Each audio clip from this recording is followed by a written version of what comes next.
ladies, welcome to another week of delight. This week, Sydney, Eden, and I will be talking about chapter 3 in the story titled Surrender. And during this story, the Bible story that it focuses on is Matthew chapter 6, verses 19 through 34, and it's titled the Sermon on the Mount. And in this story, Jesus gives the Beatitudes, the Lord's Prayer, for the first time. And another fun fact in this story is that this is the longest documented speech Jesus gives in the New Testament. Yeah, so Matthew chapter 6, it talks a lot about the condition of the heart, and that it's not about what you do specifically, it's why you're doing it and how you do it. And so we're kind of going to talk through the big takeaways in this chapter and how kind of the heart and surrendering fits into God's plan. Yeah, so one of the big things God is calling us to do is to surrender our earthly desires. So that means that our passion for the Lord should be guiding us along His plan. And so this really struck me when I was reading Matthew 6:24. So it goes, "No one can serve two masters. Either you will hate the one and love the other, or you will be devoted to the one and despise the other. You cannot serve both God and money." So basically, it's really hard to do this. It's really hard to follow God's plan and to give up this kind of control. Just as we talked about in the affirmation chapter, we really need to focus on surrendering that control, surrendering these earthly desires, and focus on the heavenly place that God has for us. Dang it! Oh, that was good. Sorry about those behind the scenes issues, guys. We are back and ready to talk about surrender some more. But what Sydney was saying is that surrendering to the Lord fully is very hard, very challenging, and we willingly accept that and understand that. As we were talking about this, we were referencing something that Hannah wrote on page 57. And so Hannah wrote, "Are all of these things bad or unworthy of our time? Not necessarily, but my motives weren't in the right place. I wasn't following and serving God. I was following and serving myself." So as Sydney, Eden, and I were reflecting on the story, we talked a lot about how we can still serve our earthly desires, but in a way that also serves the Lord. Mm-hmm. Yeah, so if you're still struggling to kind of comprehend like this topic and kind of plug it into your own life, I was doing the same thing. Once I first read it, I was struggling to see how it could fit, how I can make my earthly things more godly.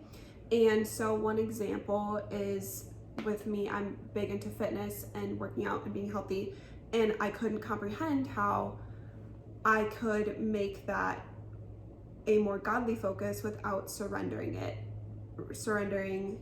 the act itself.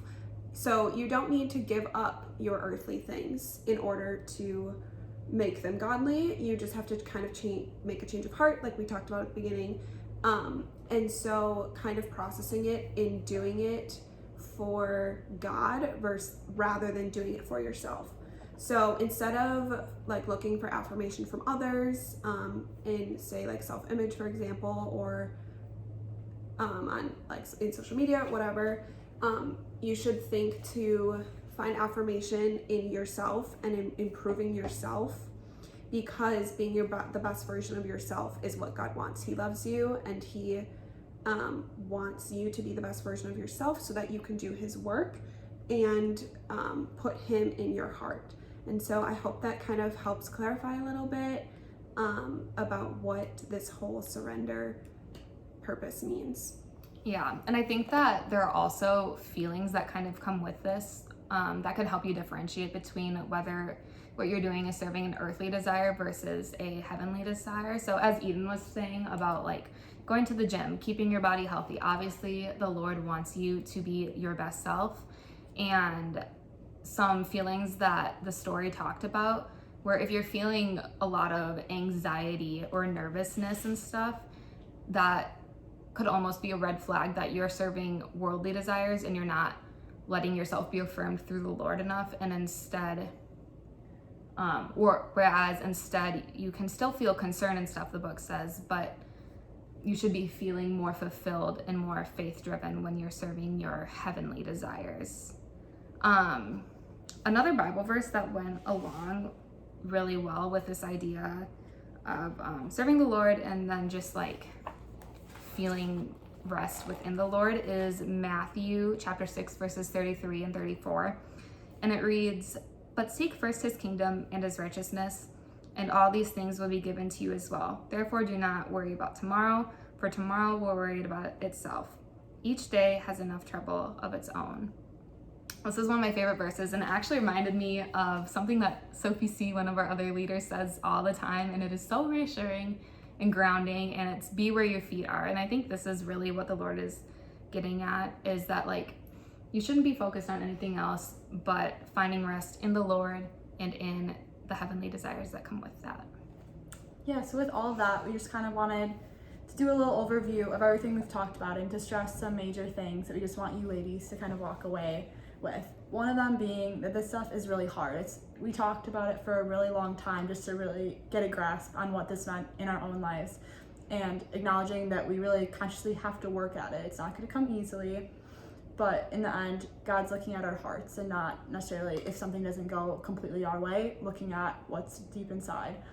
And overall, we just wanted to have a call to action for all of you that you're looking at a crossroad right now, in the future, and just invite God into your heart when you're really considering that crossroad and considering your earthly desires. Bye. Bye, See you in guys. small groups.